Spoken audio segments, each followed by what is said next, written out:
হরে কৃষ্ণ। আগামী 1 শ্রাবণ 17 জুলাই বুধবার বিষ্ণু শয়নী একাদশী ব্রত বা পদ্মা একাদশী ব্রত। বৈষ্ণবদের পক্ষে 17 জুলাই 1 শ্রাবণ চাতুর্মাস্য ব্রত শুরু হতে চলছে। ভগবান 4 মাসের জন্য বিশ্রাম করবেন, এই জন্য ওই একাদশীকে বলা হয় বিষ্ণু শয়নী একাদশী বা পদ্মা একাদশী। ভবিষ্যৎ উত্তর পুরাণে ভগবান শ্রীকৃষ্ণ যুধিষ্ঠির মহারাজকে জিজ্ঞেস করেছিলেন যে এই বিষ্ণু শয়নী একাদশীর উপবাসের ফল কি। তদুত্তরে ভগবান শ্রীকৃষ্ণ বলছেন যে পিতামহ ব্রহ্মা নারদকে যেইভাবে উপদেশ করেছিলেন আমি সেইভাবে বলছি, তুমি মনোযোগ দিয়ে শ্রবণ করো।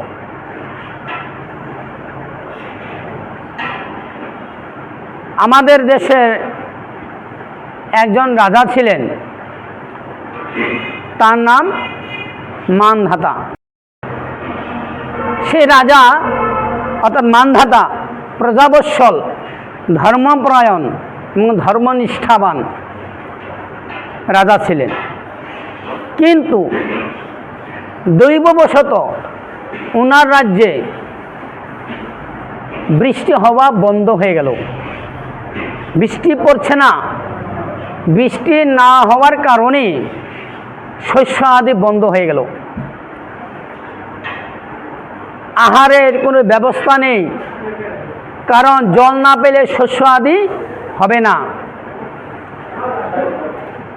প্রজাগণ খুবই চিন্তিত হয়ে পড়লেন যে কি করি আমরা, কোথায় খাবার নাই, কোথাও খাবার নেই, এখন আমাদের কি অবস্থা হবে, আমরা প্রাণে বাঁচব কেমন করে।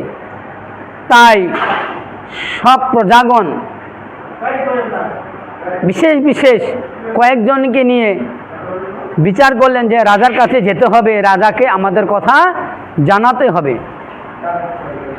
তাই কয়েকজন প্রজাবৎসল ভক্তগণ প্রজাগণ সেই রাজা মানধাতার কাছে গেলেন। রাজা মানধাতার কাছে গিয়ে বলছেন, হে মহারাজ, আমাদের খুবই শোচনীয় অবস্থা, জল নেই, কোথাও জল নেই, কারণ বৃষ্টি হচ্ছে না। বৃষ্টি না হওয়ার কারণে আমরা শস্য আদি পাচ্ছি না, অনেক দিন ধরে অনাহারে রয়েছি, একটা বিহিত উপায় করুন। এই প্রজাগণের দুঃখে দুঃখিত হয়ে মহারাজ মানধাতা চলে গেলেন নিজেদের কয়েকজন বিশেষ বিশেষ লোককে নিয়ে গভীর জঙ্গলে। সেই জঙ্গলে তপস্যা করছিলেন পিতামহ ব্রহ্মার পুত্র অঙ্গিরা ঋষি। সেই অঙ্গিরা ঋষির আশ্রমে গিয়ে মহারাজ মানধাতা হাত জোড় করে বিনীত প্রার্থনা করলেন, হে মহারাজ, হে ঋষিবর,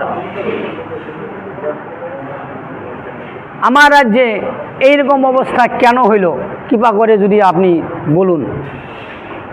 অঙ্গিরা ঋষি মহারাজকে দর্শন করে বলছেন, হে মহারাজ, এখানে আপনার কোনো দোষ নাই, এটা সত্যযুগ।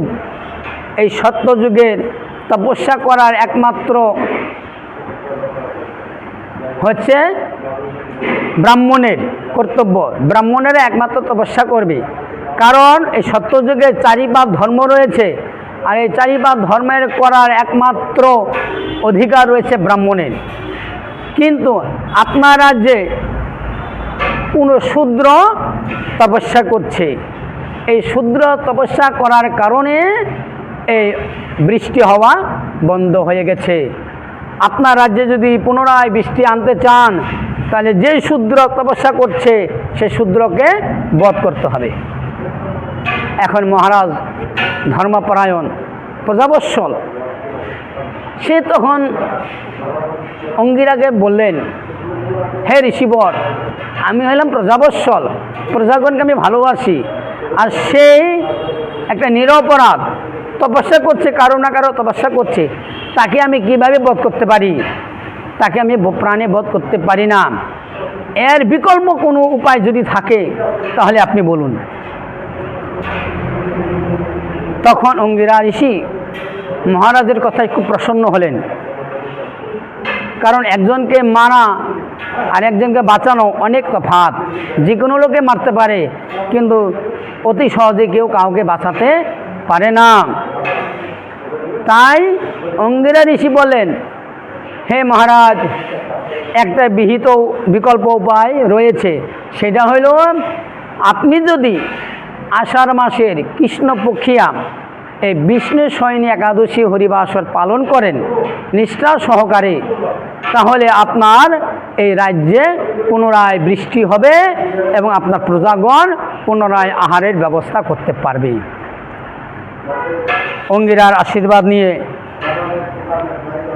রাজা মান্ধাতা বাড়ি ফিরে এলেন। বাড়িতে এসে সকলেই মিলে এই বিষ্ণু শয়নী একাদশী অর্থাৎ আষাঢ় মাসের কৃষ্ণপক্ষের এই বিষ্ণু শয়নী একাদশী ব্রত পালন করলেন এবং যথাসময়ে অর্থাৎ পর দিবস 18 জুলাই বৃহস্পতিবার সকাল 9:30টার মধ্যেই একাদশীর পারণ। এই 9:30টার মধ্যেই পালন করলে পরে যথার্থ একাদশীর ফল পাওয়া যাবে, নচেত পাওয়া যাবে না। মান্ধাতা একাদশী ব্রত পালন করলেন, পর দিবস পালন করলেন। এই পালন করার পরক্ষণেই তাহার রাজ্যে বৃষ্টি আসা শুরু হইল। আর এমন বৃষ্টি হয়ে গেল, চতুর্দিকে শুধু জলে জল। কিছুদিনের মধ্যে তাহার রাজ্যে আর খাবারের কোনো অভাব রইল না। অর্থাৎ এই একাদশী পালন করলে, একাদশী ব্রত পালন করলে পরে সর্ব দুঃখ বিনাশ হয় এবং ভগবানের চরণে প্রেম ভক্তি লাভ হয়, প্রেম ভক্তি লাভ হয়। এবং এই 17 জুলাই বুধবার 30শে আষাঢ় ভগবান শ্রী বিষ্ণু 4 মাসের জন্য শয়নে যাবেন। এই 4 মাস অগ্নি সহকারে ব্রত পালন করতে হয়। কিছু নিয়ম কানুন রয়েছে, সেই নিয়ম কানুনগুলো পালন করতে হয়। কি কি চাতুর্মাসে কি কি করণীয়, এইসব ব্যাপার নিয়ে আমরা আরেক দিন আলোচনা করব। এখানে আমি বক্তব্য রাখছি। আপনারা সকলেই একাদশী ব্রত পালন করবেন। একাদশী দেবী আপনাদের ভালো রাখবেন, সুস্থ রাখবেন। হরে কৃষ্ণ, রাধে রাধে।